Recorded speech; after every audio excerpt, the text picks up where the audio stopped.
कोमल सुबह सुबह ही झींगा मछली के पकोड़े बना रही होती है। तभी कोमल के घर उसकी पड़ोसन कमली का आना होता है। अरे शांति, तेरे घर से तो अच्छी सी खुशबू आ रही है। तो तुझे भी बदबू लग ही गई आखिर। तू और मेरी बहू दोनों जो रोज मार्केट जाकर ये टुनटुना झींगा मछली उठा लाती हो ना, इसका तो मैं ही निजात करूंगी। अरे शांति, तू अगर ये सब नहीं खाती है तो इसमें तेरी दिक्कत है ना।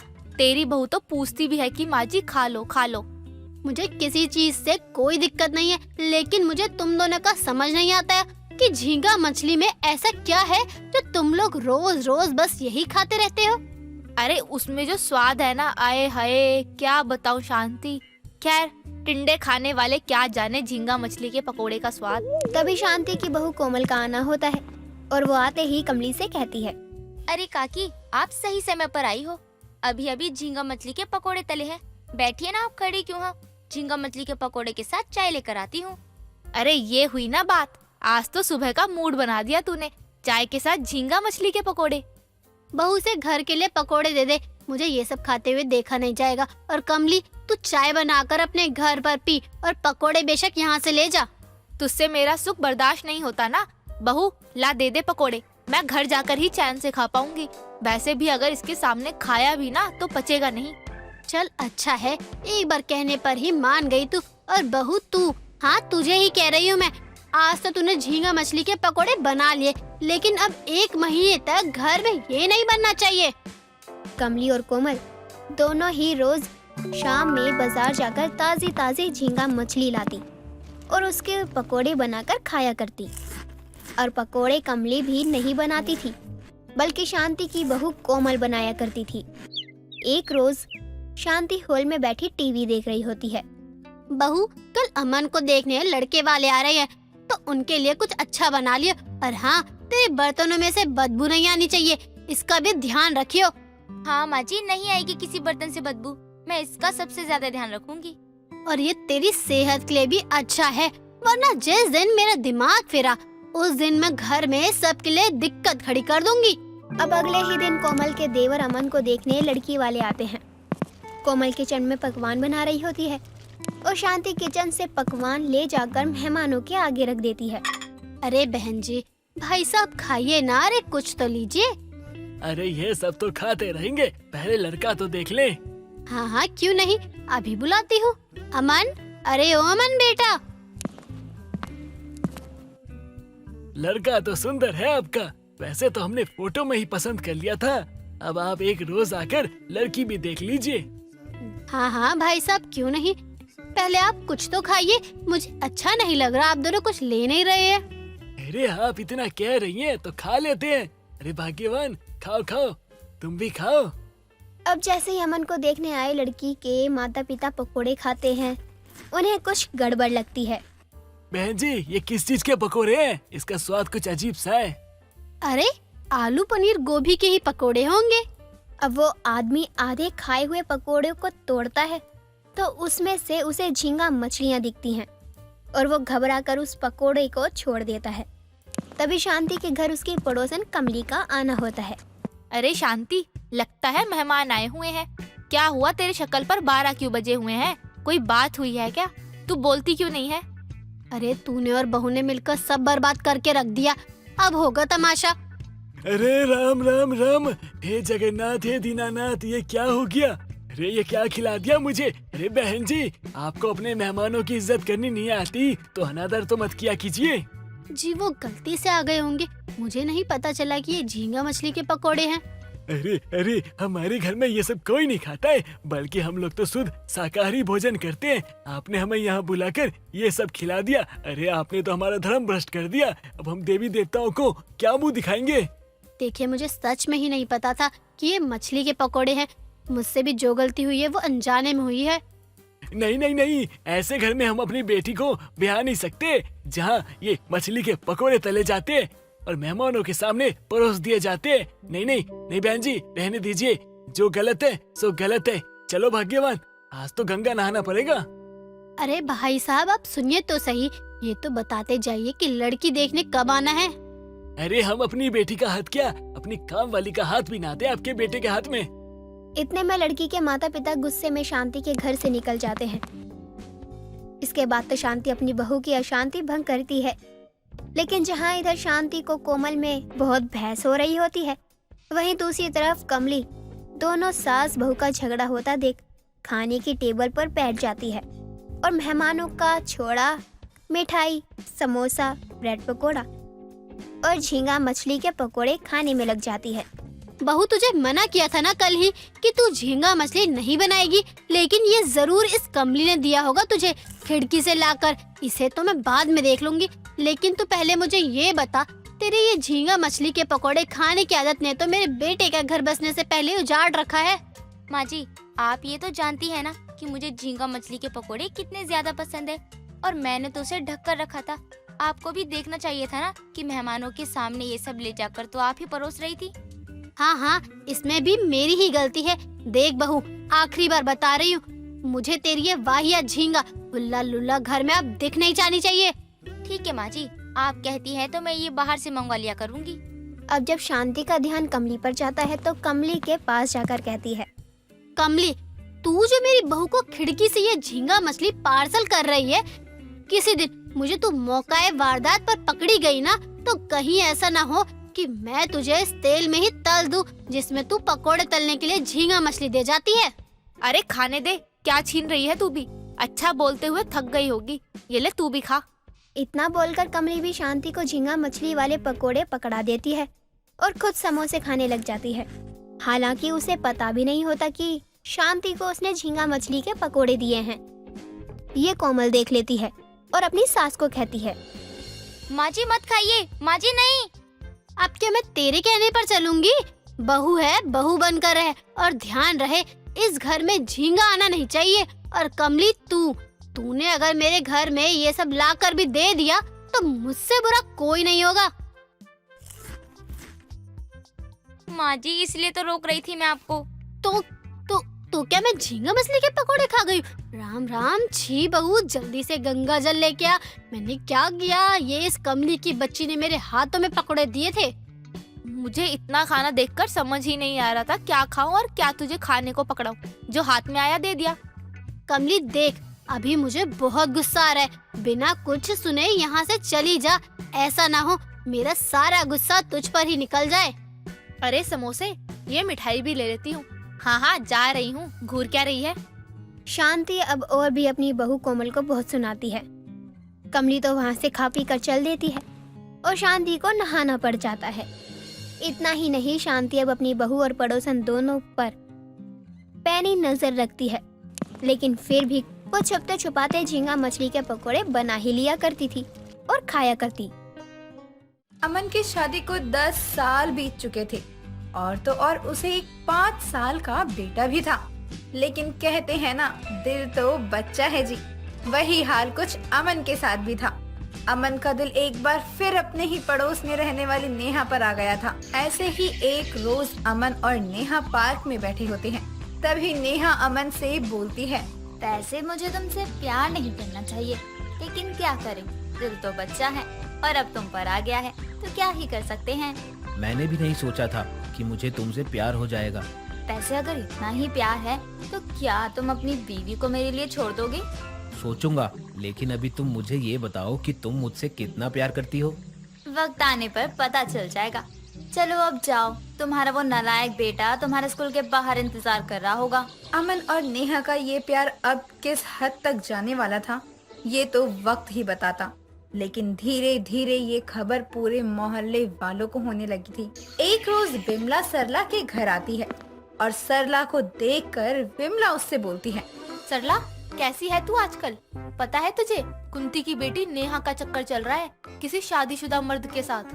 बताओ, आजकल की लड़कियां भी ना उम्र देखती हैं, न ही बीवी बच्चे, बस प्यार का भूत सवार है उन पर। तो सरला, तू गुस्सा क्यों हो रही है? पूछेगी नहीं वो शादीशुदा मर्द कौन है, कहाँ है? तू तो ऐसे कह रही है जैसे वो शादीशुदा और बच्चों का बाप मेरा बेटा ही है। चलो देर आए दुरुस्त आए, पहचानना तो सही कम से कम तूने। तो तू कह रही है कि मेरा फूल सा बेटा उस कुंती की लौंडिया से चक्कर चला रहा है? हाँ बिल्कुल, विश्वास नहीं है तो खुद पूछ ले, वरना रोज सुबह सामने वाले पार्क में दोनों को देख लिया कर। विमला, ये क्या बोल रही है? राम राम, मेरे तो भाग्य ही फूट गए। सर पीटने से कुछ नहीं होगा। चल चलकर कुंती को धमका कर आते हैं। अब जैसे ही विमला और सरला कुंती के घर पहुंचते हैं तो वो देखते हैं कि कुंती अपने घर के दरवाजे पर बैठी हुई है और औरतों से बातें कर रही है। अब सबसे पहले विमला कुंती से कहती है, बहन जी, वो हम आपको कहने आए थे कि आप अपनी बेटी को घर की चौखट तक ही रखें तो अच्छा है। विमला बहन जी और भाई साहब जी, सीधे सीधे कहें तो अपनी बेटी को मेरे बेटे से दूर रखें, बस बात खत्म। तुम दोनों चुप करके निकलो यहाँ से, वरना तेरे टोटे टोटे कर दूंगी। अब जैसे ही विमला और सरला कुंती के हाथों में धारदार हथियार देखती है तो दोनों वहाँ से भाग जाते हैं और विमला सरला को भागते हुए कहती है, तेरे आइडिया भी तेरी ही तरह है, अभी भाग ले वरना यही हमारा कीमा बना देगी। अब सरला और विमला भागते हुए घर पहुँचते हैं तो वो देखते हैं कि अमन घर पर ही है और अब सरला अपने बेटे अमन को देखकर गुस्से में अमन से बोलती है, बता, तेरा उस कुंती की बेटी के साथ चक्कर चल रहा है? ये क्या बोल रही हो माँ आप? मेरा किसी के साथ कुछ भी नहीं चल रहा है। दादी, पापा ने मुझे एक आंटी से मिलवाया और उन्होंने मुझे कहा कि मुझे मम्मी बोलो तो मैं तुम्हें आइसक्रीम खिलाऊंगी, तो मैंने भी बोल दिया। बेटा जा, बाहर सब बच्चे खेल रहे हैं, तुम भी खेल लो। बोल, कौन है वो जिसने लल्ला को आइसक्रीम खिलाई? माँ, वो नेहा ही है और मैं उससे बहुत प्यार करता हूँ। ये बात मैंने राखी को भी बता रखी है। बहू, तू भी इस नीच के साथ मिली हुई है, तू तो कम से कम अपनी सास को बताती। अब अमन अपनी बीवी राखी को ये बात बताता है कि नेहा उससे शादी की जिद कर रही है और अगर उसने शादी नहीं की तो वो दरवाजे पर बारात ले आएगी। अब राखी भी अपनी सास से कहती है, माँ जी, कल ही मुझे इस बारे में पता चला कि मेरी सौतन की बारात ला रहे हैं। क्या मतलब बारात ला रहा है? इसके तो दोनों पैर तोड़ दूंगी मैं। कैसे कैसे दिन देखने को मिल रहे हैं, भगवान इसको हिम्मत देना। सरला, मैं चलती हूँ, मेरे खाने का समय हो गया है, वरना मेरा फिगर खराब हो जाएगा। तेरे जैसी औरत ने तो समाज को बदनाम करके रखा है। इस उम्र में लोगों को बच्चे की शादी की चिंता होती है और इसे अपने फिगर की चिंता सता रही है। सरला को ये बात सुनकर बड़ी ही चिंता होने लगती है कि उसकी बहू की सौतन बारात लाने की बात कर रही है और अब राखी अपनी सास सरला से बोलती है, माँ जी, अब आप कुछ भी कर लो, मेरे सौतन की बारात तो आकर ही रहेगी और हमारी बदनामी होकर ही रहेगी। बहू कुछ तो कर, बहू कुछ तो कर। अब अगली ही रात करीब 11 बजे जब सरला सोने जा रही होती है तभी सरला को बैंड बाजे की आवाज सुनाई देती है और उसे सुनकर सरला अपनी बहू राखी से बोलती है, ना जाने किसकी बारात जा रही है, आसपास तो कोई शादी भी नहीं है और ऊपर से तेरी उस सौतन ने बारात की धमकी से डरा दिया है। हर बैंड बाजा बारात तेरी सौतन की ही लगती है। अब सरला इतना बोलती ही है कि तभी सामने से दरवाजे पीटने की आवाज आने लगती है और अब सरला और राखी भी डर जाते हैं, लेकिन सरला हिम्मत करके दरवाजा खोलती है और वो देखती है कि विमला घबराई हुई उसके पास आई हुई है। बहू, तेरी सौतन की बारात आई है, कहाँ है अमन? उसे कोई तो समझाए, डीजे पर नाच रही है, सारा मोहल्ला तमाशा देख रहा है। माँ जी, कुछ तो करो वरना मैं मर जाऊंगी अपनी सौतन की बारात देखकर। अब सरला, विमला, राखी, रवि और अमन एक एक करके घर से निकलकर लाइन में खड़े हो जाते हैं और नेहा ये देखकर उन सभी से बोलती है, मैंने कहा था ना, मैं तुम्हारे प्यार में कुछ भी कर सकती हूँ। अब शादी का समय ना निकल जाए, चलो शादी की रस्में पूरी करते हैं। मैं तुमसे प्यार नहीं करता, कितनी बार कहूँ? नहीं मम्मी, आप मेरे लिए क्या लेकर आए हो? बेटा, मैं तुम्हारे लिए ये चॉकलेट लाई हूँ, लेकिन उससे पहले तुम्हारे पापा को तो मना लूं। नहीं मम्मी बहुत अच्छी है, वो मुझसे बहुत ज्यादा प्यार करती है। अब राखी अपने बेटे को कमरे में ले जाकर बंद कर देती है और इधर नेहा डीजे पर गाना चलाते हुए नाचने लगती है। कागज कलम दवात ला, लिख दूं दिल तेरे नाम करूं। ये तमाशा बहुत समय तक चलता है। नेहा अमन से शादी करने के लिए बारात लेकर आई थी। ये बात पूरे मोहल्ले में आग की तरह फैल जाती है। अब गुस्से में आकर राखी उस लड़की का हाथ पकड़कर उसे घर में लाती है और उससे बोलती है, देखो, पहले ही बहुत ड्रामा हो चुका है और ड्रामा नहीं करवाना चाहती। तुम्हें अमन चाहिए, कर लो शादी तुम। मुझे अमन नहीं चाहिए और बल्कि मैं तो इससे प्यार तक नहीं करती। अरे ऐसे इंसान से कोई प्यार कर भी कैसे सकता है? ये दुनिया का आखिरी इंसान भी होगा ना, तो भी मैं इसे नहीं चुनूंगी और कुंवारी रहना ही पसंद करूंगी। मैं तो क्या, कोई भी इसे अपनाना नहीं चाहेगी। मैं तो ये सोचकर हैरान हूँ कि तुमने इसके साथ इतने साल काट कैसे लिए। मैंने ये सब इसलिए किया ताकि अब ये और किसी की जिंदगी के साथ ना खेले। और तुम तो सब कुछ जानती थी कि ये गलत कर रहा है, फिर भी तुमने इसे रोकने की कोशिश नहीं की। मुझे पता है इन्होंने जो किया वो गलत है, लेकिन तुम्हें भी इस तरह सबके सामने इज्जत उछालने की क्या जरूरत थी? इज्जत उछाली मैंने, और तुम्हारे पति ने जो किया वो सब सही था। अगर आज तुम्हारी ये सौतन बारात ना लाती, अगर आज ये तमाशा मैं ना करती, तो कल को तुम्हारे इस पति की हिम्मत कम होने की जगह और बढ़ जाती। मैंने गलत किया, मुझे पता है, जिसके लिए मैं तुमसे माफी भी मांगना चाहती हूँ। तुम दोनों मुझे माफ कर दो। मैं जानता हूँ ये जो भी हुआ है उस सब का जिम्मेदार मैं ही हूँ। इस तरह से राखी की सौतन की बारात वापस जाती है, लेकिन इसमें सरला, अमन और राखी की खूब बदनामी भी होती है। सौम्या के पति की पोस्टिंग दिल्ली शहर में हो जाती है, जहां उसकी सास रहा करती थी। सौम्या अपनी सास के साथ दोबारा रह पाएगी ये सोचकर वो खुश थी। शाम की फ्लाइट पकड़कर वो और उसका पति दिल्ली पहुंचते हैं और घर पहुंचते ही दोनों घर पर एक बड़ा सा ताला देखकर हैरानी से कहते हैं, ये क्या निशांत, घर पर ताला क्यों लगा है? हम अपने ही घर आए हैं ना? कैसी बातें करती हो सौम्या, अपना ही घर है ये, देखो लिखा भी तो है उमा निवास। तो फिर उमा निवास बंद क्यों पड़ा है? अरे बाबा शांत हो जाओ शांत, क्या पता माँ कहीं आस पड़ोस में गई हो। अरे इंतजार करते हैं, आ जाएगी। दोनों इतनी गर्मी में दरवाजे के बाहर ही बैठ जाते हैं। कुछ देर इंतजार करके उमा का कोई भी अता पता नहीं था।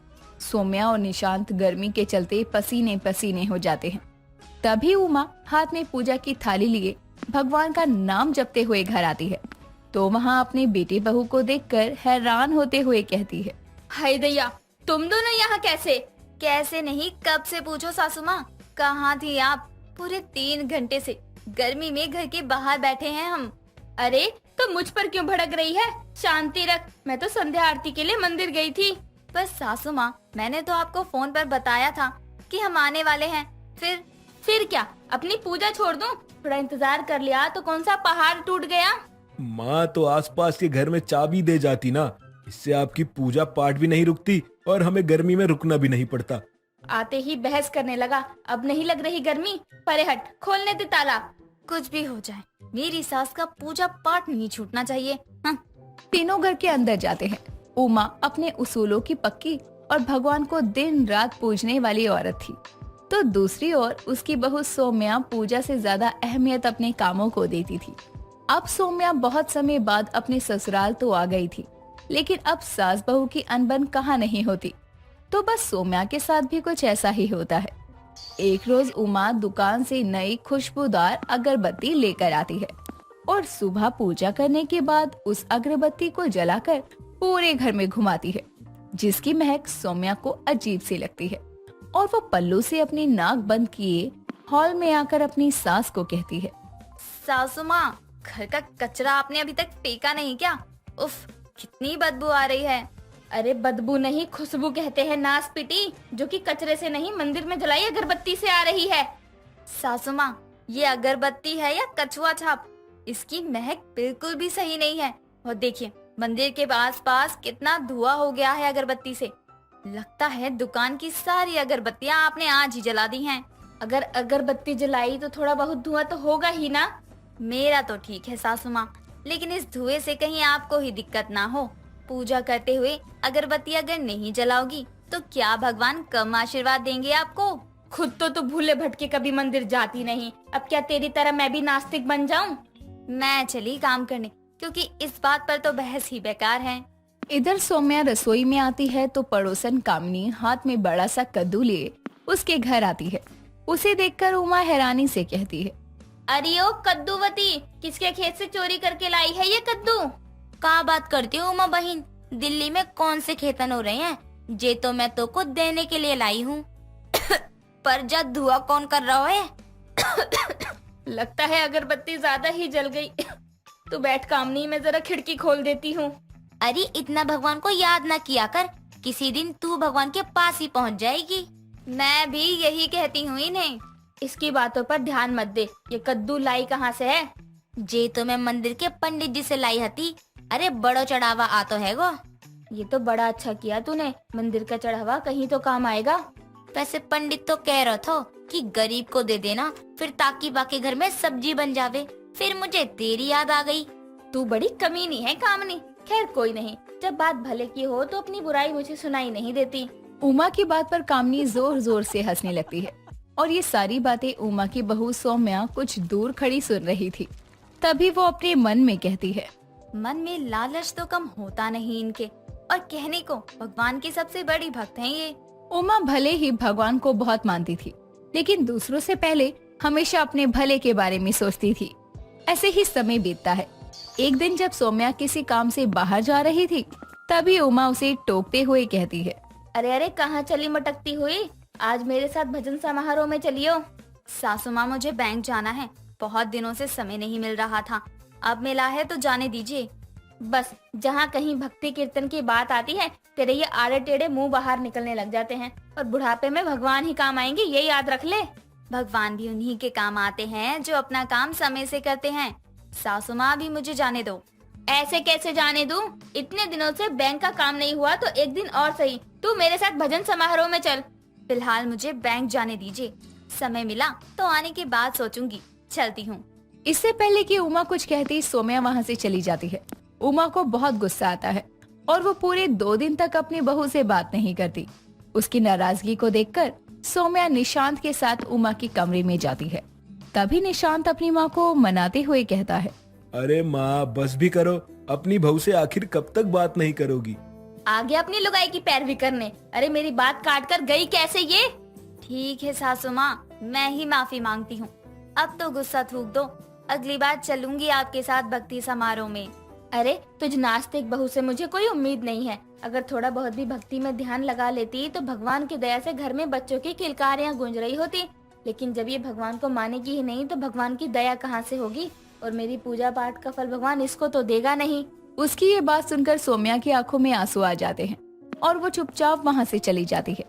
कुछ दिनों बाद उमा की मांगी मन्नत को पूरा करने के लिए वो अपनी बहू बेटी के साथ शहर के ही बड़े मंदिर में सोने के सिक्के का चढ़ावा चढ़ाने के लिए पहुंचती है।